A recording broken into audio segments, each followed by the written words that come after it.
Selamat datang kembali di penelusuran sumber informasi Anda. Hari ini kita punya pembahasan yang, luar biasa menurut saya. Kita ambil dari bab 13 buku Being Wrong. Fokus kita kali ini soal transformasi. Gimana mengakui kalau kita salah, bahkan salah soal hal yang fundamental banget. Kayak siapa diri kita, apa yang kita yakini, itu ternyata bisa loh memicu perubahan total dalam hidup seseorang. Kita akan dalami satu kisah nyata yang dramatis banget. Namanya Claiborne Paul Ellis atau C.P. Ellis. Coba bayangin deh, Durham, North Carolina, awal 70-an. Tensi rasial lagi tinggi-tingginya. Nah, si Ellis ini bukan cuma sekedar penganut supremasi kulit putih. Dia itu pemimpin cabang Ku Klux Klan, KKK, di sana. Sumber kita bahkan nyebut dia sampai pesta pora gitu loh, pas dengar Martin Luther King Jr. dibunuh.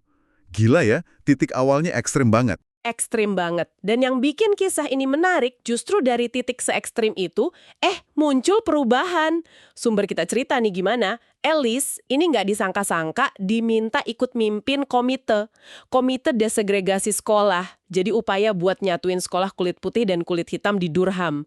Dan dia diminta mimpin bareng seorang aktivis Afrika Amerika yang gigih banget, namanya Ann Atwater. Nah ini nih, titik awal transformasinya yang ya ampun sulit dipercaya. Jadi, misi kita kali ini yaitu kita telusuri lebih dalam pakai kisah Ellis ini sebagai kayak studi kasus gitu. Gimana sih konfrontasi langsung sama keyakinan yang salah, apalagi yang udah nempel banget sama identitas kita, itu bisa ngebongkar terus ngebangun ulang seseorang secara radikal. Yuk kita bongkar bareng kisah Ellis ini, lihat apa yang bisa kita pelajari soal potensi transformasi dari ngaku salah, seperti yang dibahas di bab 13 ini. Oke, kita mulai dari sosok C.P. Ellis dulu deh. Sumber ngegambarin dia itu tumbuh miskin, sekolahnya juga nggak tinggi-tinggi amat, terus hatinya itu penuh banget sama kebencian rasial. Dia kayak ngerasa nggak punya tempat, nggak punya status gitu di masyarakat. Sampai akhirnya dia nemuin itu di KKK. Di situ dia ngerasa dihargai, jadi pemimpin. Bencinya ke warga kulit hitam itu kuat banget. Sampai ya itu tadi, dia ngerayain kematian Dr. King. Penting juga nih buat pahamin konteksnya waktu itu. Awal 70-an, kan ada dana federal buat program desegregasi sekolah di North Carolina. Nah, di Durham, ada tokoh namanya Joe Beckton dari Komisi Hubungan Manusia. Dia ini mikirnya strategis. Dia sadar kalau program ini mau jalan, semua suara kudu didengerin, termasuk suara komunitas kulit putih miskin yang paling keras nentang integrasi. Kalau enggak, bisa gagal total programnya. Dan tebak, siapa yang Beckton anggap paling pas buat wakilin kelompok penentang ini?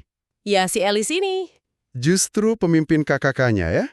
Betul, Beckton ngotot Ellis harus ikut, biar kelompoknya ngerasa diwakilin. Ya jelas, Ellis awalnya nolak mentah-mentah. Sumber ngutip, dia bilang, ogah saya gaul sama negro. Jelas banget sikapnya. Tapi si Beckton ini pinter juga ya. Dia nggak nyerah. Dia terus yakinin Ellis, argumennya ya konstituen dia. Orang kulit putih miskin butuh wakil di proses penting ini. Di sisi lain, buat wakilin komunitas Afrika Amerika, mereka milih Ann Atwater. Dia ini aktivis kulit hitam yang terkenal vokal, tangguh, udah sering berjuang soal perumahan layak, dan sama, latar belakangnya juga ekonomi sulit. Wah, ini kayak kutub utara ketemu kutub selatan ya? Bisa dibayangin dong reaksinya gimana pas diumumin Ellis sama Atwater jadi co-chair, ketua bareng. Komunitas Afrika Amerika ya jelas marah besar. Masa pemimpin KKK mimpin desegregasi? Ellis sendiri juga kaget loh. Sumber nyatat pikiran dia, nggak mungkin gue bisa kerja sama perempuan itu. Rasa musuhannya tuh udah personal banget. Terus, apa dong yang bikin Ellis akhirnya mau? Padahal kan udah jelas banget nolak. Ternyata, ada beberapa faktor kata sumber kita. Pertama, dia kan udah biasa mimpin di KKR ya. Mungkin tawaran peran lebih gede di tingkat kota ini bikin egonya, tertarik gitu. Kedua, nah ini menarik. Secara pribadi, dia sebenarnya udah mulai ngerasa ini. Perjuangan pertahanin segregasi ini kayaknya bakal kalah deh.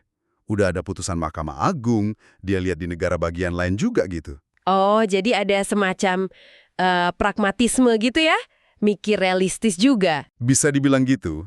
Dia mikir mungkin kalau dia ikut terlibat, seenggaknya dia bisa kutipannya nih, bantu bikin desegregasi nggak terlalu nyakitin buat anak-anak kulit putih. Termasuk anaknya sendiri kan, yang bakal kena dampak langsung. Jadi ya campuran ambisi, pragmatisme, sama mungkin sedikit peduli tapi bias gitu ya. Pertemuan pertama mereka jadi ketua bareng. Wah, udah bisa ditebak lah ya. Canggung banget. Di kafe, Alice awalnya nggak mau duduk semeja sama orang kulit hitam. Dia mondar-mandir dulu. Pas akhirnya duduk pun, dia nolak ngomong langsung ke Atwater. Semua harus lewat fasilitator, Bill Riddick. Kayaknya mustahil banget mereka bisa kerja bareng. Tapi ya di tengah ketegangan itu, kejadian titik balik pertama yang lumayan ngejutin. Beberapa malam setelah pertemuan canggung itu, Alice dapat telepon ancaman. Ada yang ngancem mau nembak dia kalau dia terus kerja sama negro-negro itu. Wah, reaksi normalnya kan pasti takut, mundur dong ya. Justru kebalikannya, aneh ya, ancaman itu malah entah gimana micu reaksi beda. Bukannya takut, Alice malah nelpon Anne Atwater malam itu juga. Dia cerita soal ancaman itu, terus dia bilang saya nggak bakal mundur. Saya komit bikin program ini berhasil. Ini langkah pertama yang nunjukin ada pergeseran, meskipun ya mungkin awalnya cuma karena keras kepala atau nggak mau diintimidasi aja. Nah, pergeseran yang lebih dalam lagi itu di titik balik kedua. Ini momen kuncinya nih. Kejadiannya beberapa waktu kemudian, abis sesi lokakarya bareng. Nggak sengaja tinggal mereka berdua aja di auditorium. Suasananya hening, terus entah gimana mereka mulai ngobrol. Bukan soal komite, tapi soal anak-anak mereka. Nah, di sini nih, koneksi yang nggak disangka-sangka itu muncul. Ternyata, anak laki-laki Alice sama anak perempuan Atwater itu sekolah di SMA yang sama, SMA Hillside. Sekolah ini emang terkenal banyak masalah, ya soal rasial, ya soal ekonomi, yang dirasain siswa dari dua komunitas itu. Obrolan itu jadi personal banget. Atwater mulai cerita gimana susahnya dia jadi orang tua tunggal kulit hitam yang miskin. Gimana dia harus terus yakinin anaknya biar nggak minder karena miskin. Rasa malu karena nggak bisa ngasih lebih. Perjuangannya biar anaknya nggak malu sama diri mereka, sama asal-usul mereka. Dan pas Alice dengerin curhatan Atwater ini, sesuatu tuh klik di dalam dirinya. Sumber ngegambarinnya kayak sentakan pengakuan gitu, jolt of recognition. Dia tiba-tiba sadar banget, perjuangan Atwater sebagai orang tua, itu ya perjuangan dia juga. Susahnya sama, khawatirnya sama, harapannya buat anak ya sama aja. Padahal kulit mereka beda, posisi mereka berseberangan soal isu rasial. Tapi sebagai orang tua kok ya sama gitu loh rasanya. Momen itu emosional banget katanya. Si Alice, pemimpin KKK yang keras itu, dia mulai nangis. Dia nangis buat dirinya, buat anak-anaknya, dan yang paling bikin dia kaget, dia nangis buat anak-anak Atwater, buat Atwater juga. Rasa kemanusiaan yang sama itu kayak nembus tembok kebencian sama ideologi yang selama ini dia pegang erat-erat. Ini nih inti transformasi yang dibahas di bab 13. Pengakuan salah yang fundamental. Soal cara dia lihat dunia dan orang lain, dipicu sama koneksi emosional yang nggak disangka-sangka. Tapi prosesnya yang nggak instan, nggak gampang juga. Sumber nyatet Alice sempat ngalamin mimpi buruk abis itu. Mimpi ayahnya sendiri, yang juga Klansman, muncul tapi nggak ngenalin dia lagi. Wah, itu simbol keterasingan dari identitas lamanya ya. Ancaman juga terus datang kan? Nggak cuma ke dia, tapi ke anak-anaknya juga. Tekanannya pasti gila-gilaan. Banget. Dan di tengah tekanan itu, dia juga mulai mikir ulang soal peran kakak secara lebih kritis. Dia sadar sakit sih, tapi dia sadar kalau organisasi yang dia pimpin itu sebenarnya nggak pernah bantu orang kulit putih miskin kayak dia. Yang mereka lakuin ya cuma nyebar benci, bikin hidup orang kulit hitam miskin makin susah. Sumber ngutip pikiran dia. Apa sih yang udah dicapai Klan? Nggak ada. Yang dilakuin cuma bikin hidup orang kulit hitam miskin makin menyedihkan aja. Kesadaran ini akhirnya jadi tindakan nyata. Sebelum lokakarya 10 hari itu kelar, Alice ngelakuin sesuatu yang beberapa minggu sebelumnya nggak kebayang. Dia datang ke markas KKK, terus dia balikin kunci markas itu. Dia keluar. Wah, itu tindakan simbolis yang kuat banget ya. Dan puncaknya pas upacara penutupan lokakarya. Di depan orang banyak, ada kulit putih, ada kulit hitam. Alice berdiri, terus ngomong. Dia bilang, sesuatu udah terjadi sama saya. Ada jeda gitu, terus dia lanjut. Saya rasa ini yang terbaik. Dia tahu dia bakal kehilangan dukungan dari komunitas kulit putih konservatif yang dulu muji-muji dia. Tapi ya itu, dia ngerasa udah ngelakuin hal yang benar. Kisah hidup dia setelah itu benar-benar nunjukin transformasi ini. C.P. Ellis jadi organisator serikat buruh, dia berjuang buat hak-hak pekerja tanpa lihat ras. Pas udah tua ditanya pencapaian terbesarnya setelah keluar KKK, tahu nggak Pak? Dia bangga banget bisa bantu sekitar 40 pekerja perempuan Afrika Amerika yang gajinya kecil buat negosiasiin Hari Martin Luther King Jr. jadi hari libur berbayar di tempat kerja mereka. Gila, ironi yang indah banget ya. Luar biasa sih. Kisah Ellis ini memang kuat banget. Contoh nyata dari apa yang dibahas di bab 13. Nah, sumber kita kemudian coba mahamin gimana sih perubahan sedalam ini bisa terjadi. Dilihatnya pakai kacamata konsep yang lebih luas soal ngaku salah dan perubahan identitas. Ya, bab 13 ini ngehubungin pengalaman kayak Ellis ini sama narasi klasik di Barat soal pertobatan atau konversi radikal gitu ya. Kayak kisah Santo Paulus di jalan ke Damaskus atau Santo Agustinus. Ini tuh bukan sekedar ganti pendapat soal satu isu aja, tapi benar-benar perombakan total identitas. Pemicunya ya kesadaran kalau keyakinan paling dasar kita soal dunia dan diri kita sendiri itu ternyata keliru. Ini ngebawa kita ke gagasan utama di bab ini. Kita ternyata bisa salah soal diri kita sendiri. Identitas kita itu kan sebenarnya kumpulan cerita sama keyakinan ya tentang siapa kita. Dan keyakinan itu ya bisa aja salah. Mungkin contoh gampangnya gini kali ya. Pernah yakin banget nggak bakal mau punya anak, tahu-tahu bertahun-tahun kemudian berubah pikiran, jadi orang tua yang happy. Atau fenomena buyer's remorse, nyesel habis beli barang yang dipengenin banget. Itu kan nunjukin kita sering gagal nebak perasaan atau keinginan kita sendiri di masa depan. Kita bisa salah nilai diri kita sendiri ternyata. Agustinus sendiri, yang kisahnya juga disinggung, dia ngerenungin betapa kompleksnya diri kita ini. Dia gambarin pikiran manusia itu kayak tempat suci yang luas dan tak terukur.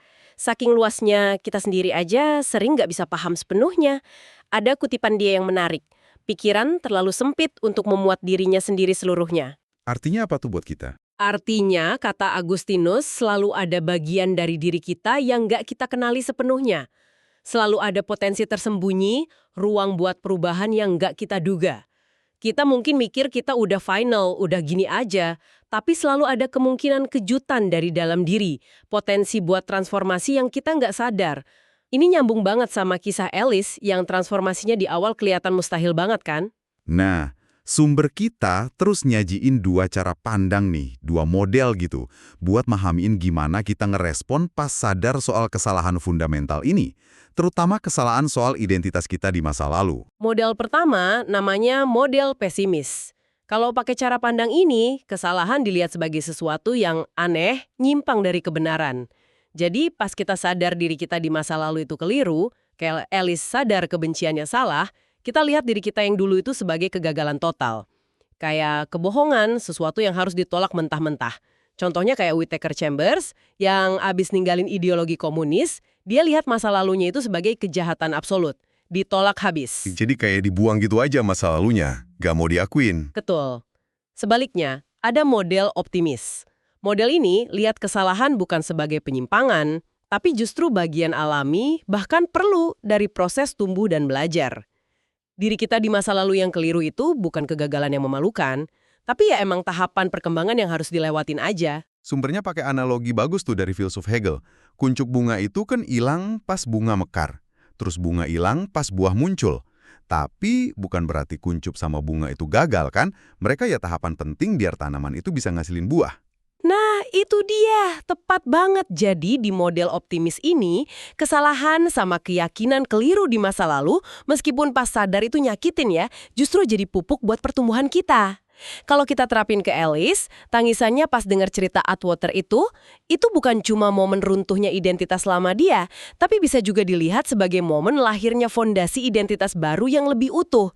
Itu kuncupnya yang harus ada sebelum bunga transformasinya bisa mekar. Analogi lain yang dipakai soal kesalahan pas kecil. Anak kecil kan sering banget salah paham soal dunia. Percaya hal aneh karena infonya kurang, atau karena percaya aja sama orang tua atau temen yang mungkin salah juga. Sumbernya ngasih contoh lucu. Anak percaya susu coklat ada darahnya, tapi nggak percaya kalau orang tuanya hubungan seks buat punya anak. Kan aneh ya? Iya, kesalahan-kesalahan masa kecil itu ya meskipun kadang malu kalau diingat, itu bagian penting banget dari proses belajar dan tumbuh. Kita belajar kenal dunia ya dengan ngoreksi kesalahan-kesalahan itu. Biasanya sih prosesnya nggak setraumatis orang dewasa ya, yang dihadapin sama kesalahan fundamental soal identitasnya kayak Alice. Masa kecil itu emang kaya banget sama kesalahan, dan justru kekayaan itulah yang bikin kita belajar cepat. Jadi, intinya pengalaman ngakuin salah, apalagi salah besar kayak yang dialami Alice dan dibahas di bab 13 ini, itu intinya soal perubahan. Prosesnya bisa jadi nggak nyaman banget. Sumber ngegambarinnya kayak kita lagi ada di lokasi konstruksi psikologis. Penuh lubang galian, ada bola penghancur yang ngeruntuhin keyakinan lama, ada derek yang nyoba bangun sesuatu yang baru. Kacau, bikin bingung, nyakitin. Iya, nggak ada yang bilang transformasi itu gampang. Alice sendiri dikutip bilang, kata orang makin tua makin susah berubah. Tapi kisahnya jadi bukti hidup kalau perubahan radikal, transformasi identitas itu mungkin terjadi. Bahkan dari titik paling gelap sekalipun, asal kita berani hadapin kenyataan kalau kita bisa salah. Jadi, apa nih inti yang bisa kita ambil dari kisah Chippy Alice dan pembahasan kita dari bab 13 ini? Ngadepin kenyataan kalau kita mungkin salah kaprah soal hal paling dasar. Siapa kita, apa yang kita yakini, itu bisa kerasa kayak pukulan telak ya. Sakit banget, bikin bingung. Tapi kayak yang ditunjukin perjalanan Alice, momen konfrontasi itu juga bisa jadi katalisator paling kuat buat transformasi pribadi yang luar biasa. Dan sumber ini ngasih kita dua kacamata buat lihat proses itu. Kita bisa lihat diri kita di masa lalu yang keliru sebagai kegagalan total, aib yang harus dikubur. Itu pandangan pesimis. Atau kita bisa coba lihat itu sebagai tahapan yang perlu. Mungkin nyakitin, tapi penting. Dalam perjalanan kita jadi versi diri yang lebih bijak atau lebih utuh. Kayak kuncup yang emang harus ada sebelum bunga bisa mekar. Itu pandangan optimis. Kisah Alice ini nawarin harapan kalau pandangan kedua ini mungkin terjadi. Bahkan dari titik awal yang paling nggak menjanjikan sekalipun. Ini mungkin bisa jadi pertanyaan refleksi nih buat Anda yang dengerin. Gimana pemahaman soal potensi transformasi lewat ngaku salah ini? Mau lihatnya pakai kacamata pesimis atau optimis? Bisa ngubah cara Anda lihat kekeliruan atau penyesalan di masa lalu Anda? Atau bahkan gimana ini bisa ngaruh ke cara Anda megang keyakinan kuat yang Anda punya sekarang? Ada ruang nggak buat nanya ulang? Dan sebagai pemikiran penutup buat Anda bawa pulang. Kalau kita mulai berani lihat konfrontasi sama kesalahan, bahkan yang paling fundamental dan nyakitin, bukan cuma sebagai kegagalan, tapi sebagai kesempatan. Kesempatan yang sulit sih, tapi berharga buat tumbuh. Perubahan tak terpikirkan apalagi ya, yang mungkin nunggu di hidup Anda. Transformasi apa yang mungkin terjadi kalau Anda ngasih ruang buat kemungkinan kalau Anda bisa salah. Dan dari kesalahan itu bisa lahir sesuatu yang baru.